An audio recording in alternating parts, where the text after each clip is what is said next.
have some meat that I'm about to prepare here. This is pork. I don't know if you ever heard of a dish called adobada, which is made with pork.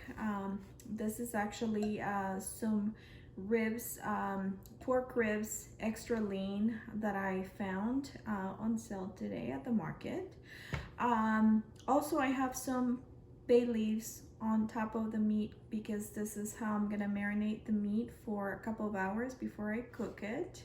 I will be making a sauce, which I have 4 cups of water in the blender here.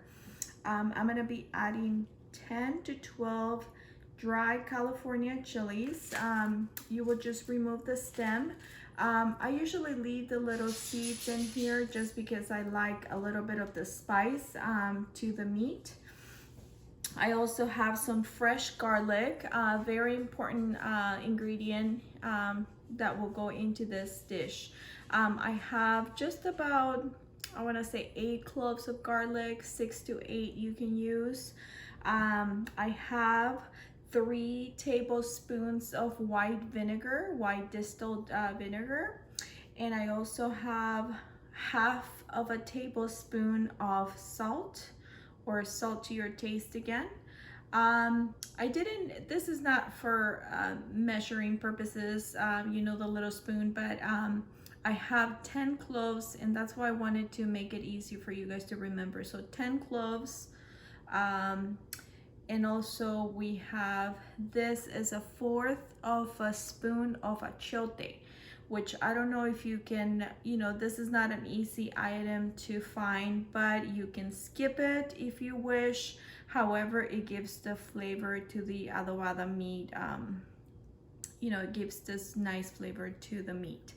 Also, we have some peppercorns here. I, again, did about 6 or 7 peppercorns and 10 allspice little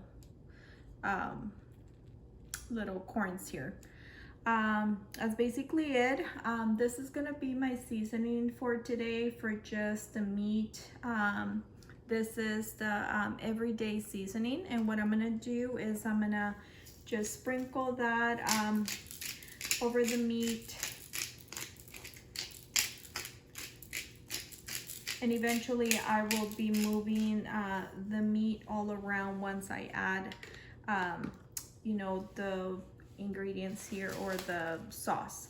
So I'm gonna put all the chilies in the 4 cups of water, allspice corns, whole peppercorn, the achiote little powder here, and we're gonna do cloves, salt. We're gonna do the 8 little cloves of garlic, and I will be adding also the vinegar to the mix here. I'm gonna mix all that and do it to, I wanna say, liquefy it to where you are grinding all the peppercorns in here and the cloves. You want just all that flavor to be in the sauce that you're gonna make. So let me blend that and I will be right back. All right, so we are done blending our all the ingredients here for the meat. And by the way, I used about a minute or 2, I wanna say, blending, just to make sure that we get all the ingredients nice and liquefied. So now we have some good sauce coming in here. I'm gonna go ahead and get my fingers in. My hands are, you know, nice and clean, but I will kind of move the meat around so it can actually marinate in here. You can use a container like this, or you can actually put it in a Ziploc bag. The more you have the meat marinating, the better before you cook it, just so it can hold on to the nice flavor. I can already smell all the, you know, all the spices that we put in here, and it smells fantastic. You want to keep adding the sauce to it, and whatever sauce you have left over here, which you want to use it all to cook it, you can put it aside. But for right now, we're gonna stop right here because you don't want this to overflow. You want to make sure that your meat is all nice and covered in the sauce. And in some hours, we're gonna actually put it to cook for just about an hour and 15 minutes. And the meat will be completely tendered, you know, and all nice, ready to just pull apart for tacos, adobada tacos, or any other kind of, you know, if you want to make it in a dish with some rice next to it and some veggies, you can do that too. Alright, you guys, so I have the meat ready to cook here. This will be our adobada meat again. So I have a pan here. We will not be using any oil for this dish either here. We are mainly using the sauce to basically cook and get that delicious flavor to our meat. So sorry, it's a little hot there. And we're just gonna, again, put the meat in the pan here. And we're gonna be adding, you wanna keep the bay leaves in the meat here to cook. Whatever bay leaves you marinated the meat with, you wanna leave it in. And you wanna add all the liquid to your meat. All the spices, all the delicious sauce. We also had a little bit left over from earlier, so we are gonna add it to the meat here. I marinated the meat. Hopefully you can marinate the meat for longer than just a few hours.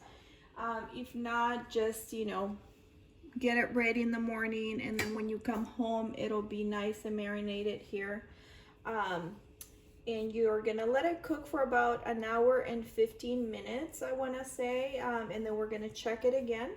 We're gonna cook it in low, so you just wanna let it cook there for, again, about an hour and 15 minutes. We're gonna cover the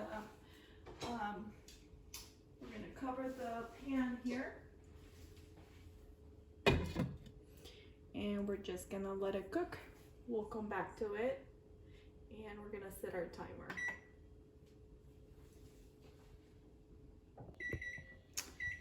Alrighty, you guys, so here is our adobada meat. We let it cook for about an hour and 15 minutes. So it's still, as you can see, the liquid is almost gone.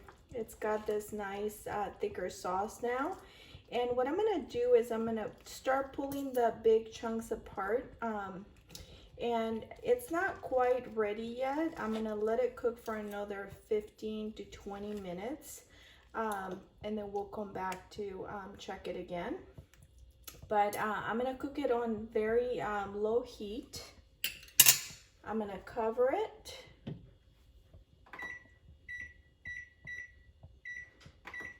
And I will get back to it in just a little bit. It's been about an hour and 35 minutes since our adobada meat has been cooking. So now, as you can see, it's all nice and done now. It's got a thicker consistency in terms of the sauce, that's how we want it. And now we can just pull it apart. You know, we're gonna be making some tacos in a little bit, and I'll show you how I'm gonna serve the tacos here. I have some red rice, or red Mexican rice, left over from last night. So we're gonna be serving the tacos later on for dinner. And I will show you what the final product is gonna look like, which this is the final product, but I'm gonna show you how I'm gonna serve this meat here. It's delicious. It's got this delicious smell to it, and it's just perfect my whole house smelled like spices, and I absolutely love it.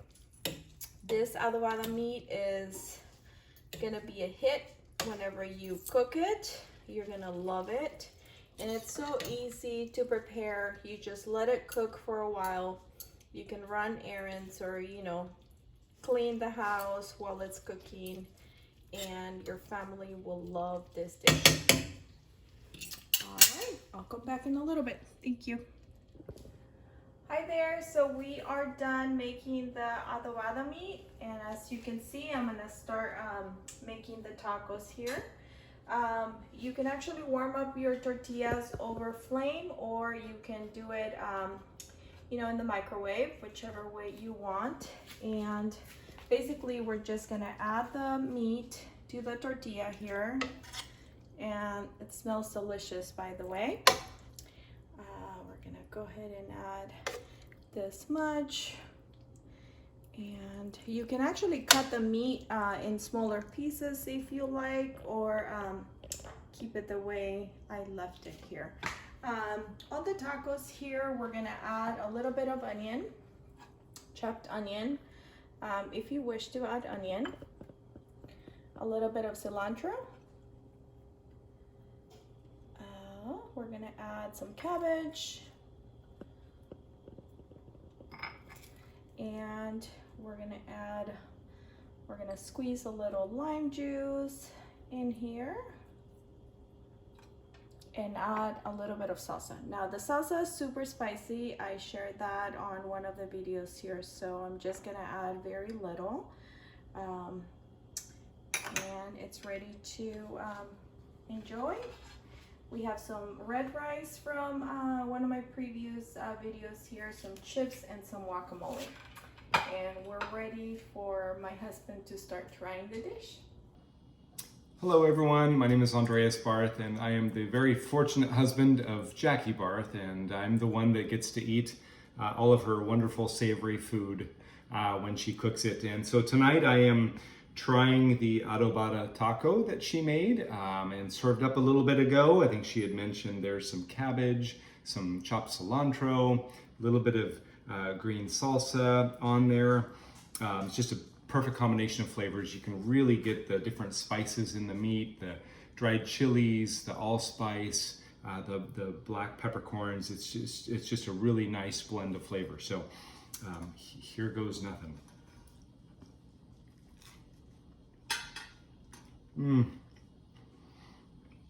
So flavorful. The meat is juicy, it's not dry. You get the nice crunch of the cabbage. Just a wonderful, wonderful taco. Thanks again.